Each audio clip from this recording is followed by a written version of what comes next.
consultor, escritor, profesor argentino. Entre sus numerosas obras se encuentra Primero la gente, que va por la edición número 19, que está escrito con el Premio Nobel de Economía Amartya Sen, y Escándalos éticos, declarado de interés cultural por la legislatura de la Ciudad de Buenos Aires. Ha sido asesor en más de 30 países y de instituciones como Naciones Unidas, UNESCO, UNICEF, la OIT. Compartir este aniversario tan importante para el cooperativismo argentino, este aniversario de Cooperam, la institución que congrega el cooperativismo argentino. Es un gran gusto compartir con mi amigo Ariel Huarco, su presidente, recientemente reelecto, que está llevando adelante con tanta fuerza, tanto compromiso y calidad su liderazgo. Agradezco. Es un gran gusto compartir con la señora senadora Fellner, los señores diputados y todos ustedes. Es para alegrarnos, en un mundo donde todos los días tenemos malas noticias. El cooperativismo es siempre una fuente de buenas noticias. En cuanto uno se asoma a lo que el cooperativismo está haciendo en todos los lugares del planeta y lo que está haciendo en la Argentina, se renueva el optimismo, porque todas ellas son cosas útiles para la gente y muy útiles para la construcción de un mundo mejor. Yo voy a reflexionar sobre la importancia que tiene el cooperativismo en 3 momentos sucesivos. En primer lugar, les voy a recrear un panorama de qué significa en este momento la crisis económica mundial, algunos de los grandes trazos que voy a tratar de rearticular de un modo diferente al que es presentado normalmente en muchos medios masivos, de qué está pasando en el planeta a nivel económico y social. En segundo lugar, voy a tratar de asomarme a lo que yo llamo los modelos en pugna, las grandes alternativas que se perfilan en el planeta, que tienen alineados a la mayor parte de la población del planeta. Y en tercer término voy a reflexionar sobre lo que significa el cooperativismo en ese escenario. Y voy a tratar de demostrar lo que ha sido el título que propuse, el cooperativismo, una esperanza en un mundo en crisis. Voy a tratar de mostrar por qué es una esperanza en la Argentina, en América Latina y a nivel de todo el planeta. Como no tengo un semestre académico para desarrollar todos estos temas como necesitaría, va a ser breve la exposición y después hay un acto muy importante a continuación.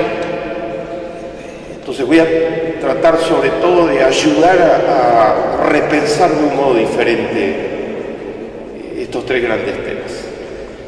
Ustedes van a poder ampliar en un trabajo que entregué a Cooperar, que no sé si se ha distribuido, sobre la economía social, que escribí recientemente, donde hay muchísimas cifras y datos, un trabajo detallado sobre la economía social.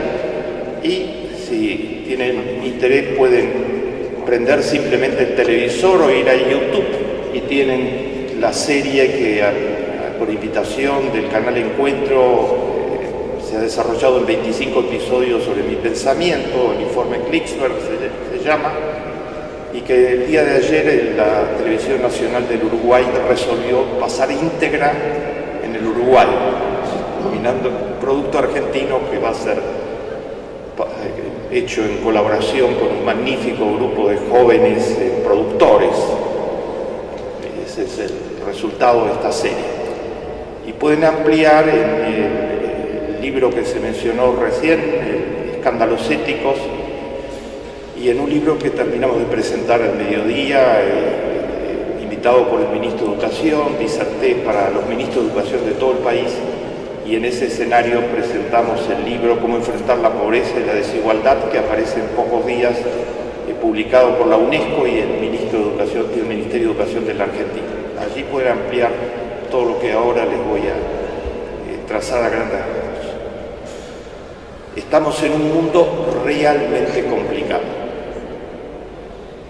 Por un lado, estimulado por todas las cosas que podemos hacer con la tecnología. Bienvenidas. Hoy la capacidad de todos nosotros de hacer cosas se ha multiplicado por el internet, por el celular, por todos los instrumentos que tenemos a disposición. La esperanza de vida se ha alargado entre 20 y 30 años en el 20% más rico de la población del mundo en las últimas décadas por la aplicación masiva de la tecnología en el área de la salud pública. Los descubrimientos se suceden uno tras otro. Podemos producir muchísimos alimentos que ninguna otra era de la historia por la aplicación de la biotecnología, de la informática y de otros desarrollos tecnológicos a la agricultura y a la generación de alimentos en general y conservarlos durante mucho más tiempo y hacer cosas que no podíamos hacer jamás. Podemos en este momento dar vida digna a los 7.000 millones de personas que habitan el planeta. Y le estamos dando una vida miserable a buena parte de la población del planeta. Muy lejos de una vida digna. 3.000 millones ganan menos de $2 por día. Hagan ustedes la cuenta, eso significa que son pobres. Ser pobre significa que no satisfacen 2, 3, 4 o más de las necesidades básicas del ser humano. Con lo que ganan no pueden alimentarse, vestirse, mandar a sus chicos a la escuela, comprar medicamentos, transportarse, las cosas y vivir en un hábitat mínimamente decente. De esos 3.000 millones, 1.250 millones ganan menos de $1.25 diario. Eso significa que si gastan todo lo que ganan exclusivamente en comprar alimentos, no pueden comprar el mínimo de calorías y proteínas que necesita un ser humano para sobrevivir. Lo llamamos las personas que están en pobreza extrema o en indigencia. Un porcentaje abrumador de los que están en pobreza extrema o en indigencia son niños. Hoy a la mañana hablé en la ESMA, invitado por la Secretaría de Derechos Humanos, sobre la situación de los niños en el mundo. Sobreviviendo a duras penas, esta es mi tercera conferencia en el día de hoy. Los chicos no tienen derecho a comer en el planeta. Algunos comen magníficamente bien, como corresponde. Pero si les digo que la UNICEF produjo un informe hace 15 días atrás que dice que 10.000 niños mueren por día por desnutrición, 4 millones por año. Y en América Latina tenemos el 16% de los chicos padecen de desnutrición crónica. Y somos el continente que produce proporcionalmente per cápita más alimento de todo el planeta. ¿No está asegurado el derecho de los niños a nutrirse mínimamente en un planeta que puede producir alimentos para 10.000 millones de personas? Se está produciendo para 7.000, con las nuevas tecnologías puede producir para 10.000 millones de personas. No es un tema de producción de alimentos. Cuanto más se produzca, mejor. Es un tema de poder comprar los alimentos, de acceso a los alimentos. Y un porcentaje muy importante de las familias del mundo, las que están en pobreza extrema, que mencioné anteriormente, no pueden comprar los alimentos. Y cada vez menos. Porque resulta que los precios de los alimentos en un porcentaje importante se deciden en la bolsa de Chicago. Los especuladores deciden los precios de los alimentos actualmente. Los fondos buitres que nosotros conocemos operan activamente en la bolsa de Chicago también. Y decía una de las principales revistas del mundo en Alemania hace pocos días, decía, si la gente come o no come en el mundo, lo deciden en la bolsa de Chicago. Si los especuladores hacen subir como están haciendo los últimos 4 o 5 años, hay varios episodios de suba vertiginosa, los alimentos que no tienen que ver con la producción real. Si hacen subir el maíz o el arroz, los alimentos básicos de gran parte de la población del mundo, eso significa más desnutrición crónica en el planeta. Estamos en un mundo que tiene todo para dar vida digna, pero resulta que en este momento hay el pico de desocupación de jóvenes de la historia del género humano según la OIT. Los modelos económicos aplicados en Europa actualmente han generado que el 55% de los jóvenes españoles estén desocupados, el 56% de los jóvenes griegos estén desocupados, salvo los países nórdicos, Alemania. En todos los otros países las cifras de desocupación juvenil son récords en la historia. Ayer publicó la Unión Europea una estadística que está en todos los periódicos mostrando cómo están ascendiendo permanentemente. Los jóvenes están siendo arrojados de los mercados de trabajo en algunos de los países más prósperos del planeta, como son las economías europeas, como eran las economías europeas. Chicos que no pueden comer, jóvenes que no tienen posibilidad de trabajar. En pleno desastre europeo, la receta que se está aplicando significa que los servicios del Estado se están reduciendo a su mínima expresión. Se está desmontando la red de salud, de educación, de protección social que caracterizó a Europa después de la Segunda Guerra Mundial. Y yo nunca digo adjetivos, trato de aportar humildemente cifras y datos. Que si alguien, con toda razón, tiene mejores datos que los míos, que los traiga, ¿no? Los datos son aplastantes. La receta que se está aplicando en Europa, en plena crisis de desocupación, de contracción de las economías causada por esa misma receta, Grecia, el Producto Bruto de Grecia, desde que recibe los préstamos, se cayó un 30% en los últimos 4 años. ¿Se imaginan lo que es que el Producto Bruto de un país se caiga un 30%? Nosotros sabemos lo que es eso, porque en la Argentina del año 98 al 2002 el Producto Bruto cayó en un 25% y la sociedad estuvo a punto de disolverse, ¿verdad? Estábamos al borde del abismo total en todos los planos, económico, social y político. En Grecia cayó ya un 30%. Y cuanto más préstamos le den a Grecia, está en las condicionalidades de los préstamos. El pronóstico es de caída del Producto Bruto. Para el año que viene, 13%. En cuanto Grecia firme los préstamos, va a caer el Producto Bruto el año próximo un 13%. Porque la receta dice que Grecia tiene que vender todos los bienes públicos, tiene que despedir un 40% de los funcionarios públicos, reducir a la mitad el sueldo de los maestros, de las enfermeras y de todos los servicios sociales, cortar drásticamente el presupuesto de salud y de educación para pagar a los acreedores. Y si pagan los acreedores, el día de mañana, para el año 2020, estaría retornando las inversiones. Resulta que no pasa nada de todo eso. Ha hecho todo eso, enfrentándose a su pueblo, que está todos los días en las calles, que ha protagonizado el mayor número de huelgas generales de la historia de Grecia, que está ahí protestando. Y el Producto Bruto sigue cayendo, las tasas de interés que le cobran los acreedores son cada vez mayores, el déficit presupuestario asciende porque al recontraerse la economía baja la recaudación fiscal, entonces por más que ahorren por un lado, desahorran por el otro lado y la gente se muere. Cuando yo digo que la gente se muere, dirán, ¿para qué lo invitaron? ¿No? A amargar una noche tan linda. Después tengo las buenas noticias, cuando lleguemos al cooperativismo. No va a amargar una noche. Desgraciadamente la gente se muere. La tasa de suicidio subió un 40% en los últimos meses en Grecia. La principal revista de salud pública del planeta se llama The Lancet, es una revista inglesa. En su último número publica una investigación econométrica muy refinada en un montón de países del mundo, donde demuestra, ¿me escuchan bien atrás? ¿Se escucha bien? Si no, protesten. ¿No se escucha bien? Bueno, donde dice que si sube un punto la tasa de desocupación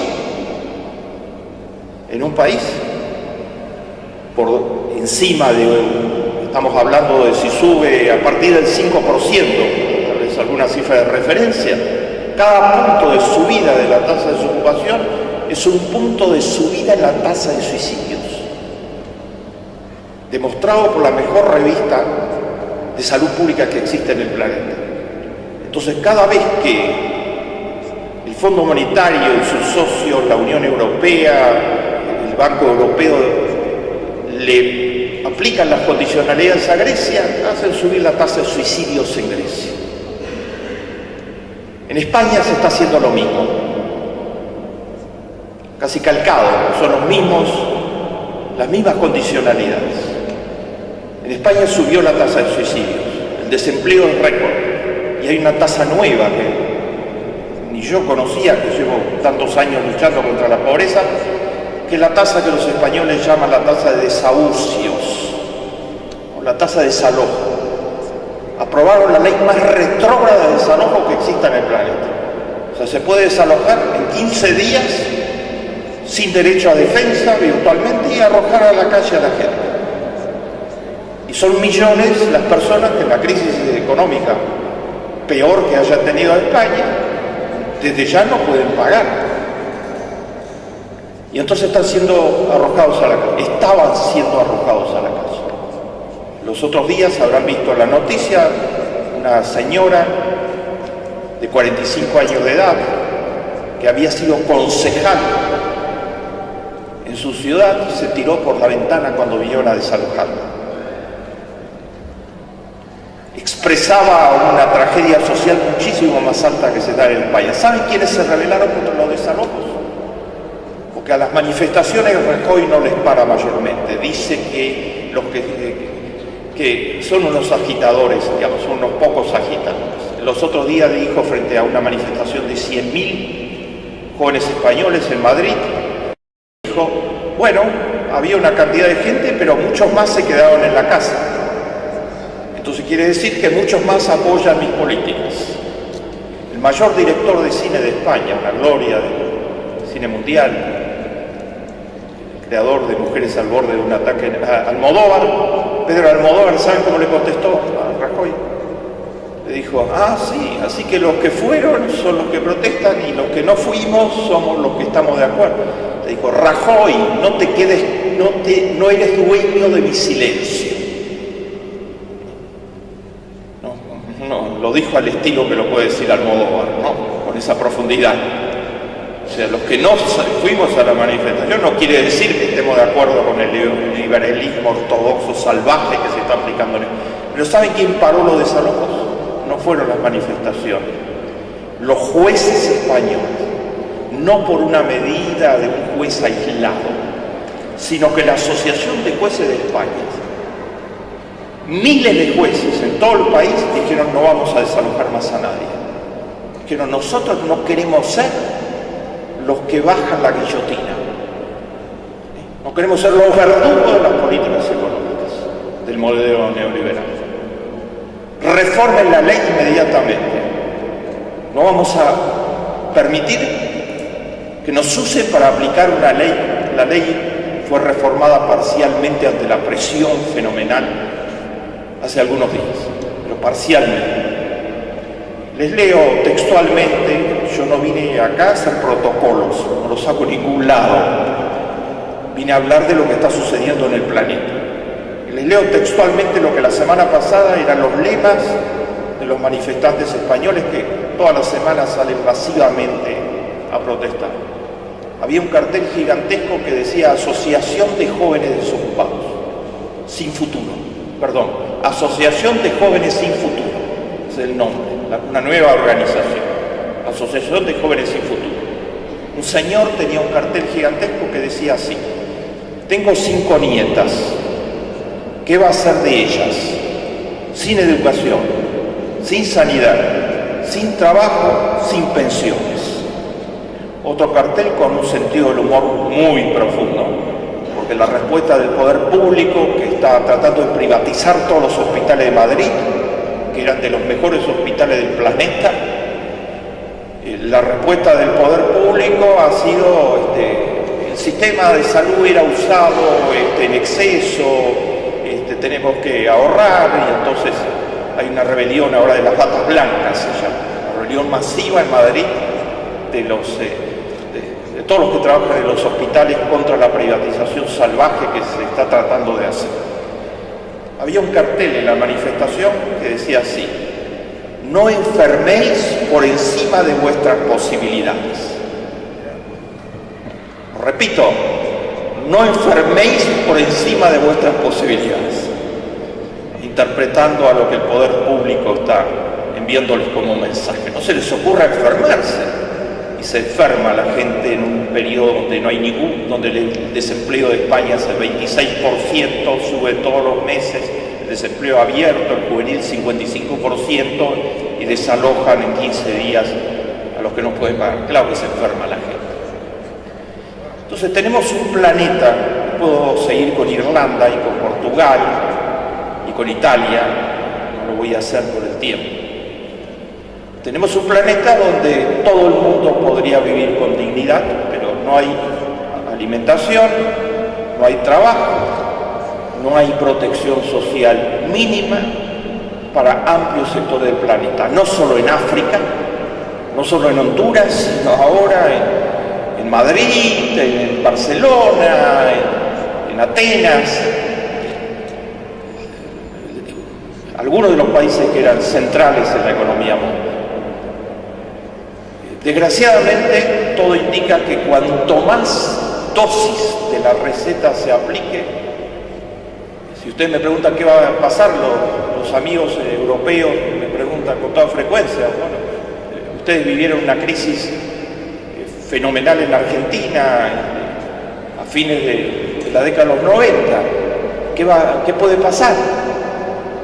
Bueno, en Argentina todo cambió cuando cambiamos de modelo, cuando en lugar de aplicar el modelo de los 90, empezamos junto con Brasil y junto con el Uruguay y otros países del UNASUR, cada uno por su propio camino, a aplicar un modelo basado en la inclusión de toda la población.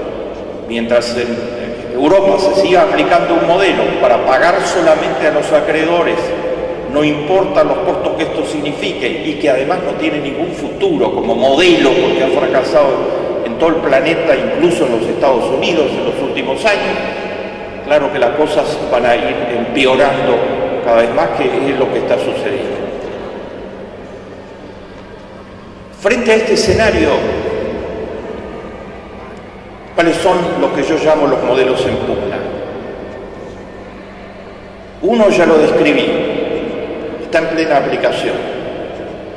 Sus resultados económicos: cae el Producto Bruto, sociales, tasa de suicidio, políticos se desestabilizan fuertemente los países, se quiebra totalmente la cohesión social.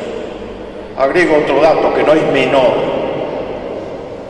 este es el peor momento de resurgimiento del nazismo y del fascismo desde la finalización de la Segunda Guerra Mundial.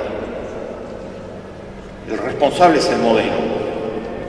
En Grecia, el partido nazi, que se autodefine como partido nazi, tiene 19 diputados en el Parlamento y está haciendo semanalmente razias en los lugares donde hay inmigrantes. Los inmigrantes turcos, las minorías de cualquier lugar. La policía estática, están apaleando inmigrantes.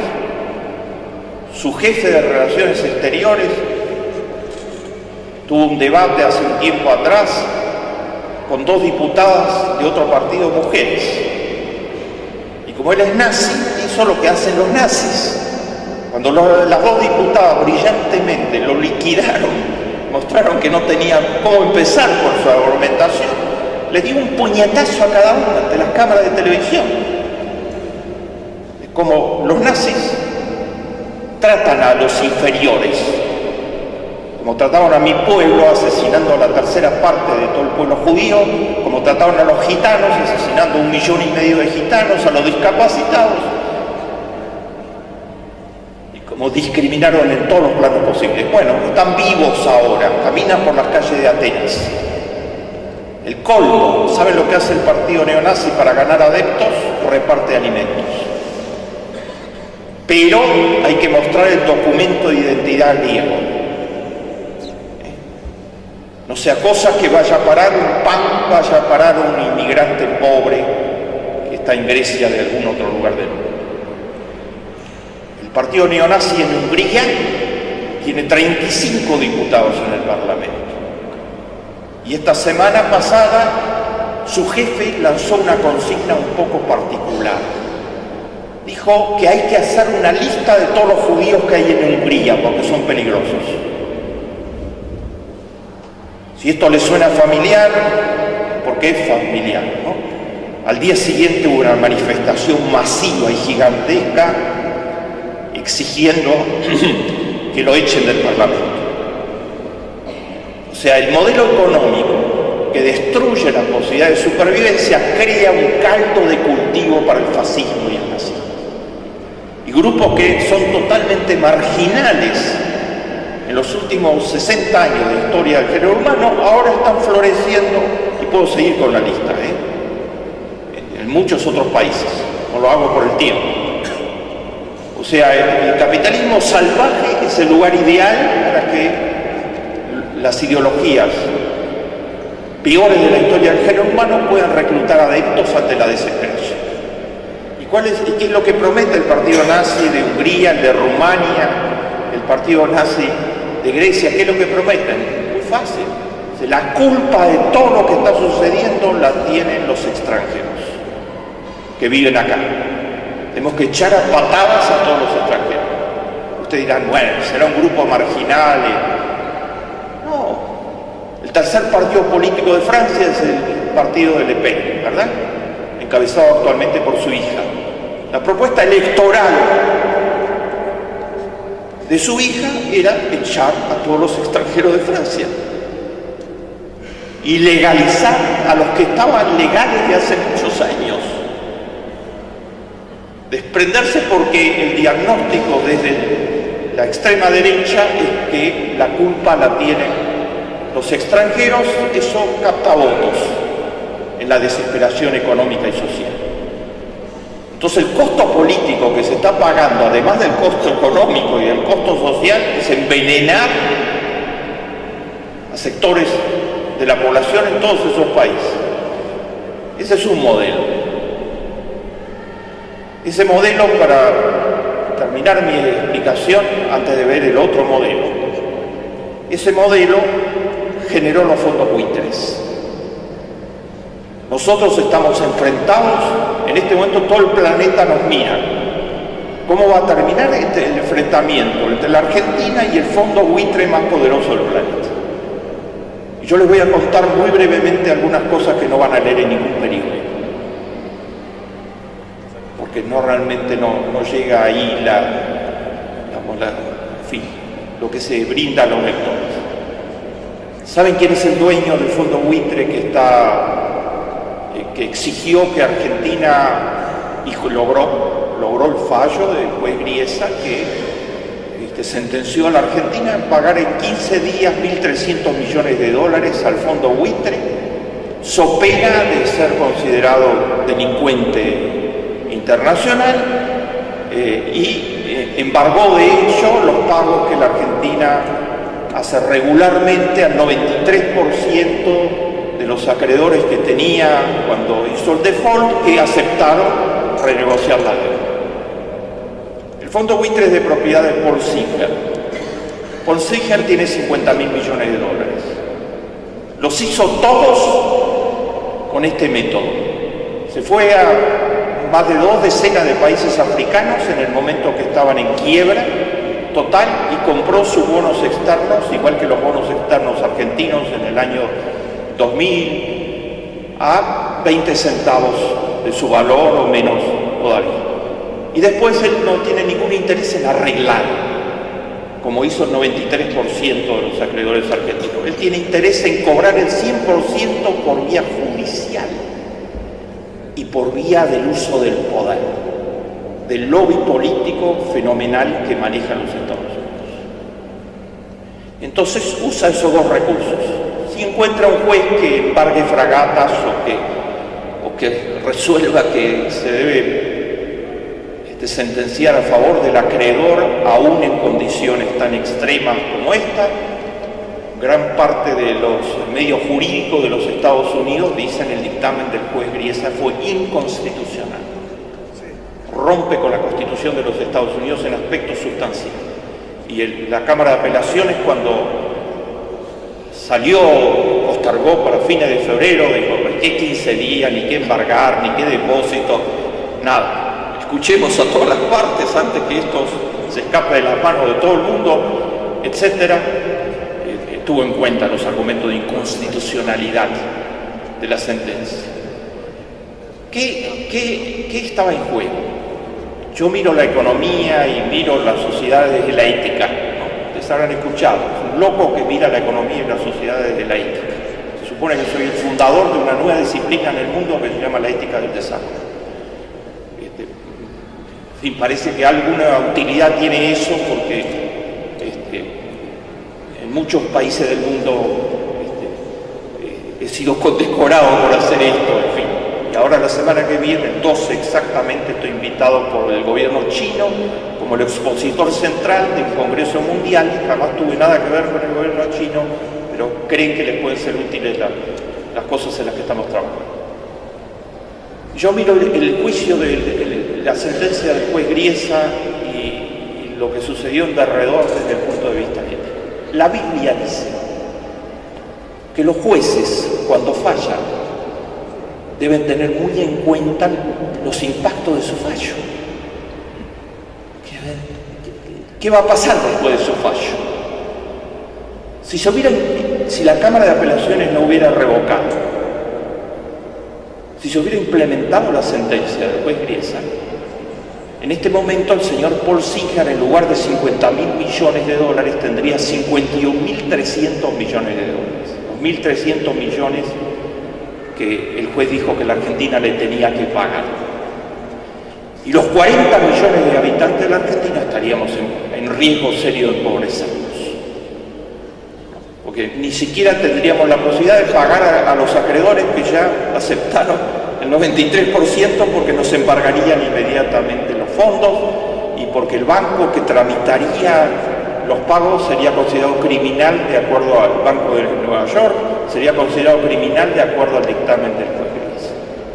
Desde el punto de vista bíblico, pero pues enriquecer a un tipo de 50.000 millones de dólares a costa de acorralar a un país de 40 millones. El capitalismo salvaje se le fue la mano, ¿no? Se le fue la mano. El señor Singer usa todos los recursos. Entonces ustedes habrán leído una noticia que pasó un poco desapercibido, que es en el Congreso de los Estados Unidos la semana pasada un legislador de Florida que se llama Connie Mack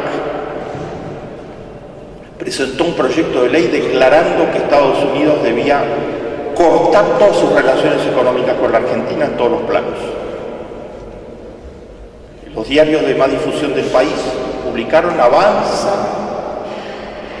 el proyecto en el Congreso para sancionar a la Argentina. El señor Connie Mack fue derrotado estrepitosamente en las elecciones. Termina su mandato dentro de 7 días.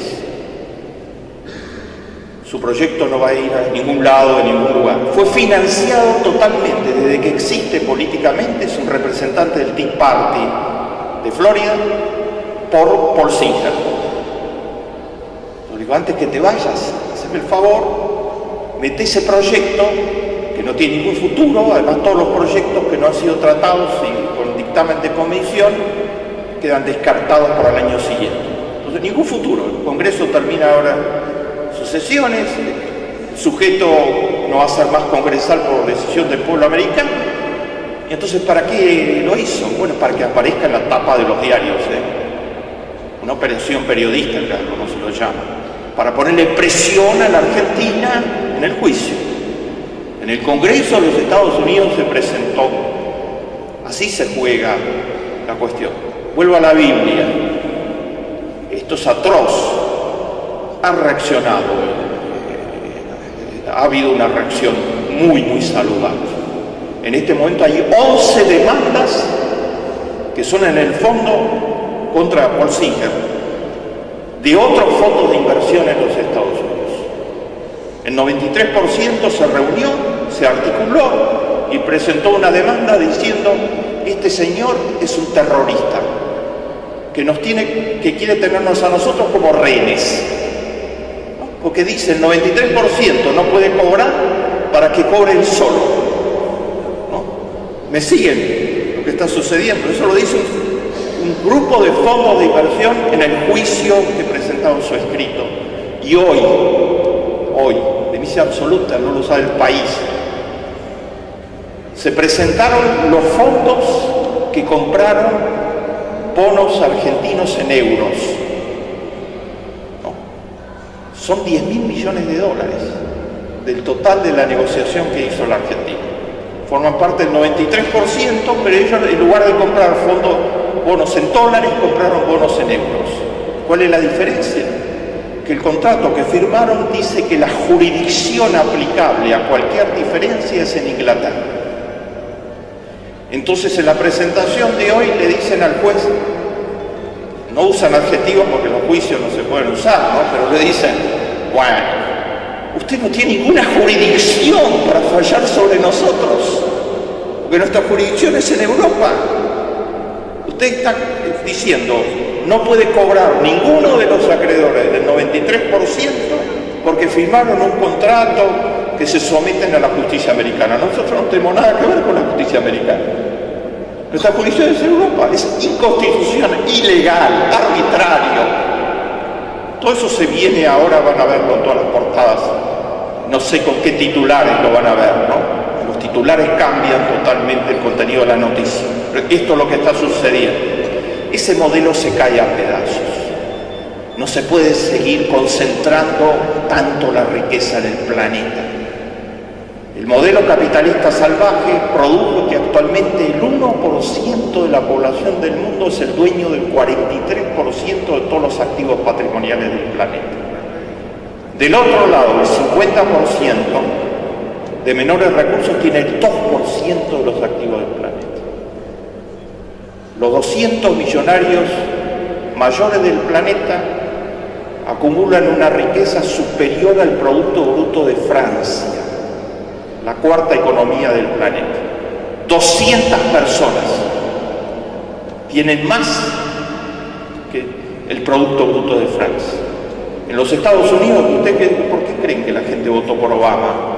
La primera vez y la segunda vez, por una persona de color en un país que tiene la historia que tiene, ¿no?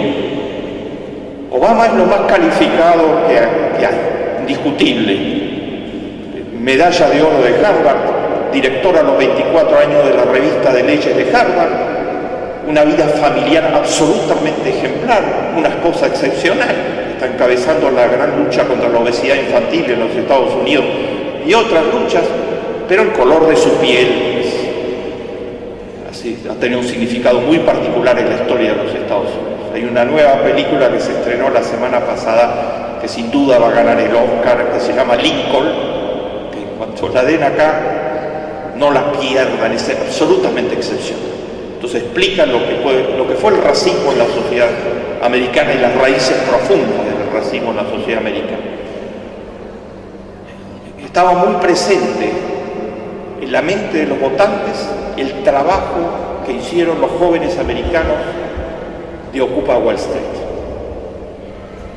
Alguien puede pensar, en su momento culminante Occupy Wall Street estaba en 20.000 ciudades de Estados Unidos. Eran jóvenes de todas las clases sociales, acompañados de otros no jóvenes, que protestaban contra la desigualdad, en primer lugar. Su lema central era: somos el 99% y el 1% no puede seguir manipulando de esta manera el 99%. No lograron éxitos políticos, etcétera, pero lograron un éxito fenomenal, que instalaron en la agenda de los Estados Unidos como un tema central la percepción de las desigualdades. En este momento 400 personas en los Estados Unidos, gracias a Bush y su política de capitalismo salvaje, tienen más que 150 millones de americanos. El coeficiente Gini de Estados Unidos es el peor de todos los países desarrollados. Y hay 45 millones de pobres que comen gracias a que el Estado les entrega el bono alimentario, una estampilla para poder comer, que el Tea Party, si ganaba Romney, una de las primeras medidas de Ryan, anunciada electoralmente repetidamente, era eliminar la ayuda a los pobres. Recuerda la frase de Romney, ¿no? Sintetiza mucho mejor lo que yo quiero decir que todo lo que les pueda decir esta noche.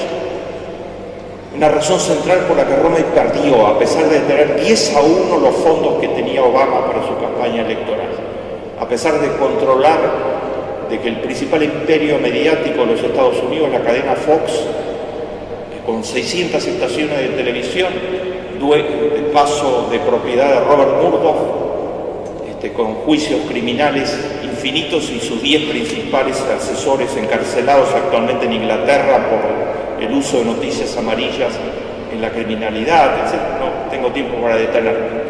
En algún momento a Romney, hace 3 meses atrás, 2 meses, se le escapó.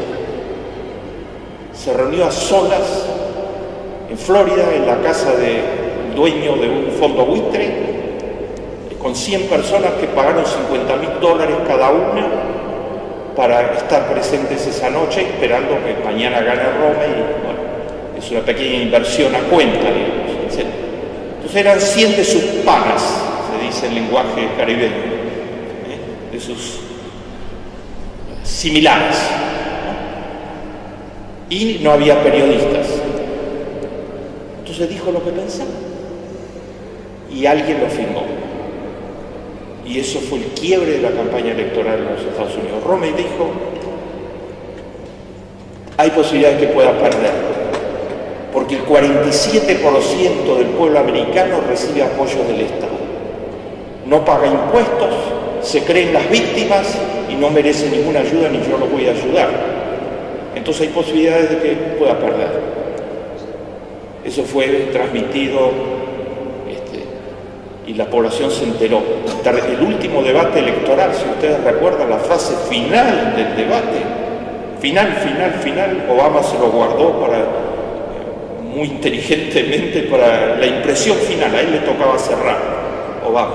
Entonces Romney dijo, yo soy una buena persona, voy a la iglesia, ayudo a la gente en mi iglesia, me han pintado como lo que yo no soy. Y Obama le dijo, señor Romney, yo no discuto que usted vaya a la iglesia, que ayude a la gente de la iglesia, nada de eso. Pero usted a puertas cerradas, eso es fundamental, a puertas cerradas, dijo que el 47% del pueblo americano no merece, ni tiene derecho, ni paga impuestos. Yo estoy acá porque mi abuela, que era pobre, logró montar una microempresa y después una empresa un poquito mayor, gracias a que hay posibilidades para personas así. En los Estados Unidos el Estado apoya eso. Mi madre se murió de hambre y de pobreza, no tuvo asistencia médica que la podía haber salvado. Todos los vecinos de donde yo vivía no responden al perfil que usted describe. 47% son los veteranos de guerra, los jubilados, los jóvenes trabajadores, y por si faltaba algo le dijo, y además ellos pagan mucho más impuestos que usted. Que Romney, gracias a Bush, paga, como ustedes habrán leído, 14% de impuestos y el pueblo americano normal paga el 33% de impuestos, etc. El capitalismo salvaje es una propuesta. Quien mejor la sintetizó, mejor que Romney aún, es su candidato a vicepresidente. Yo sí hubiera advertido que la Argentina corría riesgo severo. Nuestro modelo actual, si Ryan era el vicepresidente de los Estados Unidos. Hace un tiempo, extrema derecha. Hace un tiempo un periodista lo entrevistó y le dijo, sí, usted ha propuesto en el Congreso y fue aprobado por la Cámara de Representantes, donde dominaba el Tea Party. Usted planteó recortar totalmente el Social Security, todos los fondos que hay para protección en salud, a los indigentes, a los pobres, el stamp food, todo. Si viene a verlo un muchacho joven de 40 años que está medio moribundo y le dice, señor Ryan, por el proyecto que usted hizo aprobar en el Congreso yo no tengo ningún lugar donde atenderme, yo me podría salvar, pero no tengo ningún lugar, no hay ningún lugar por su proyecto. ¿Usted qué le contesta? Y entonces Ryan le contestó, sin ninguna vacilación le contestó, Yo le contestaría que es su responsabilidad haber llegado a esa situación. Esa es la ideología del capitalismo salvaje. Jesús de Nazaret y Moisés decían: ama a tu prójimo como a ti mismo. Seamos los unos responsables por los otros. Ryan dice: el otro me importa nada, que se las arregle. Si está moribundo y es pobre, ¿yo qué tengo que ver? Y no voy a gastar los dineros del Estado en hacernos responsables. Son 45 millones actualmente los que son pobres y 52 millones los que no tienen seguro de salud. Eso va a cambiar ahora con la reforma de la salud de Obama a partir del año próximo. Del otro lado hay otro modelo. Y ese otro modelo es vibrante y tiene tras suyo a la inmensa mayoría de la población mundial. No es un saludo a la bandera, una expresión de deseos, no. En primer lugar, hay economías que encabezan todas las tablas del mundo, de desarrollo humano, de progreso social, de equilibrio medioambiental, de competitividad. Son Noruega, Suecia, Dinamarca, Finlandia, los países nórdicos. ¿Cuántos pobres hay en Noruega? Ninguno, 0%. ¿Cuánta discriminación de género hay en Suecia? Es el país más avanzado del mundo en discriminación de género. La ha suprimido totalmente, incluido puertas adentro. 50% de las tareas del hogar son hechas por los hombres y 50% por las mujeres. En América Latina el 4% por los hombres y el 96% por las mujeres, de paso, etc. Finlandia era hace 30 años atrás, no tiene ningún recurso natural estratégico, era un país muy pobre donde la gente se iba a Italia, a España, a donde pudiera migrar. Es una de las principales potencias tecnológicas del planeta. Toda persona puede estudiar desde un preescolar hasta un posgrado en todos los países nórdicos, financiado totalmente por el Estado. Cuando una mujer da a luz en Noruega, tiene 15 meses de licencia de posparto pagos y manteniendo su trabajo. Y el hombre 3 meses de licencia obligatoria para acompañar a la mujer a recibir al bebé como corresponde al mundo. Y les va mal económicamente. De lejos no les afectó la crisis para nada, porque no está prohibida la especulación y no estaban en ninguno de los circuitos especulativos que estuvieron detrás de la crisis, etc. No son perfectos, ellos son muy autocríticos, pero son las sociedades más avanzadas que tenemos en el planeta. En ellas el cooperativismo juega un rol sustancial. Enseguida voy al cooperativismo. Y tenemos el modelo del UNASUR, ¿no? Hoy el modelo del UNASUR, hace muchos años que estoy trabajando, luchando contra la pobreza. Y siempre me preguntaban por qué hay tanta pobreza si América Latina es tan rica. Hoy me preguntan cómo lo hizo Argentina, Brasil y Uruguay, que en 8 años se convirtieron en las estrellas de lucha contra la pobreza del planeta. No es mi opinión, es la opinión del Banco Mundial. No se caracteriza por identificarse con nuestros proyectos de modelo. La semana pasada informó que los 3 países de América Latina que lograron convertir a buena parte de su población de pobres en pequeña clase media en un periodo muy corto de tiempo, los últimos 8 o 9 años, son Argentina a la cabeza, y la cifra del Banco Mundial es que Argentina duplicó su clase media en los últimos 8 años y que logró que hubiera un 25% de toda su población total nuevo que se sumara a la clase media. Brasil en segundo lugar, Brasil de Lula y de Dilma, 23%, y Uruguay en tercer lugar, 21%. Entonces hay posibilidades de que haya otro modelo, ¿no? Cada uno por su camino histórico en los 3 casos, ¿no?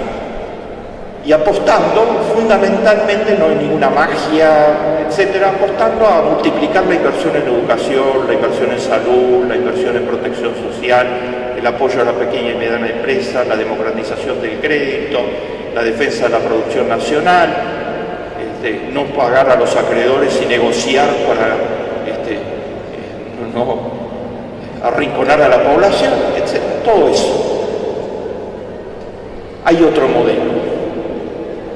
Los dos modelos que mencioné son política pública alternativa hoy en el mundo y son referencia. En China me pidieron expresamente, explíquenos cómo Argentina, Brasil y Uruguay lograron lo que lograron. Para nosotros es un problema gravísimo cómo enfrentar la pobreza en China y las desigualdades, etc. Lo voy a contar, ¿sí?, con la ayuda de Dios, el 12 de diciembre. En ese otro modelo, además de las políticas públicas a favor de la gente, está el cooperativismo, está el voluntariado, está la economía social. Mi tercer y último punto. Les he señalado las características del escenario económico mundial. Les he mostrado especialmente sus víctimas. Les he mostrado los dos modelos que están en pugna. Uno que dice el otro no me interesa nada y otro que dice el otro soy yo. Ama a tu prójimo como a ti mismo. Me interesa sustancialmente. Estoy dispuesto a hacerme responsable a través de las políticas públicas, del cooperativismo, de la solidaridad, del voluntariado. Estoy dispuesto a hacerme responsable de mi prójimo. No es una carga. Lo que nos recorremos estas cosas, es decir, toda la gente que yo he reclutado para trabajar en voluntariado, en microempresa, en solidaridad, en políticas públicas a favor de la gente durante todos estos años que hemos trabajado, me lo están agradeciendo permanentemente. Me dicen, Bernardo, me ayudaste, fui un momento en su vida, me ayudaste con tus libros, con tus discursos, me ayudaste a ser más feliz. Porque resulta que la gente que es solidaria, voluntaria, cooperativista, apoya modelos de inclusión, tiene una clave de la felicidad. La Biblia lo dice con toda claridad. El que ayuda al otro se ayuda a sí mismo, dice el texto bíblico. El cooperativismo es una fuerza gigantesca. Probablemente nosotros mismos no tenemos idea de lo que estamos festejando con estos 50 años de cooperar.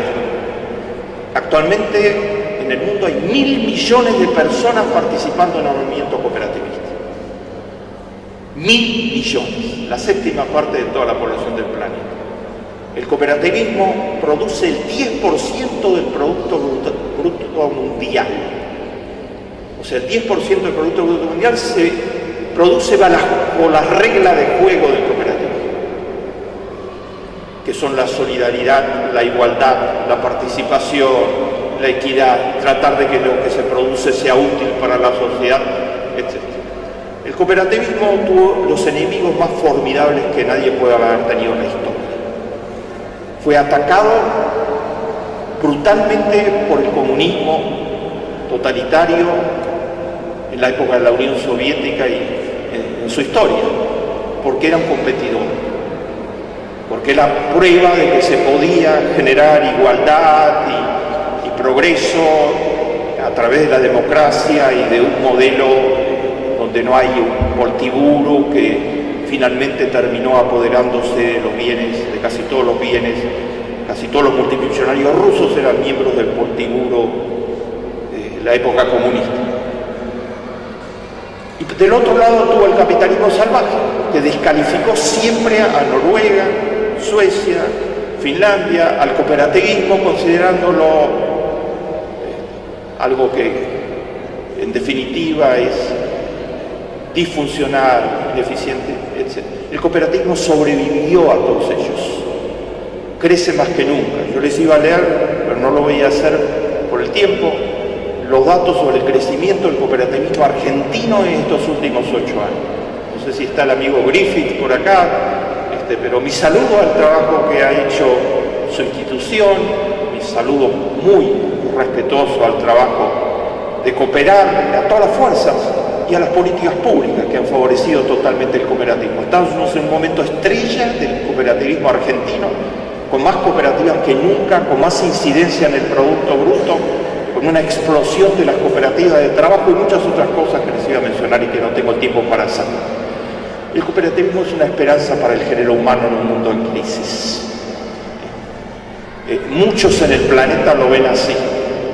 Si nosotros sumamos el cooperativismo, los voluntarios, he sido redactor del Informe Mundial de las Naciones Unidas el año pasado, el primer informe mundial sobre voluntariado. Son 160 millones de personas que hacen trabajo voluntario en el mundo actualmente.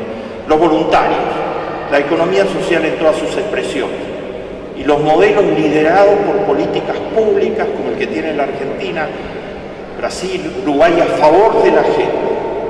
Si sumamos todo eso, más los indignados de España, de Grecia, los médicos que están defendiendo la salud pública en España, los jueces que se opusieron, somos la inmensa mayoría del género humano.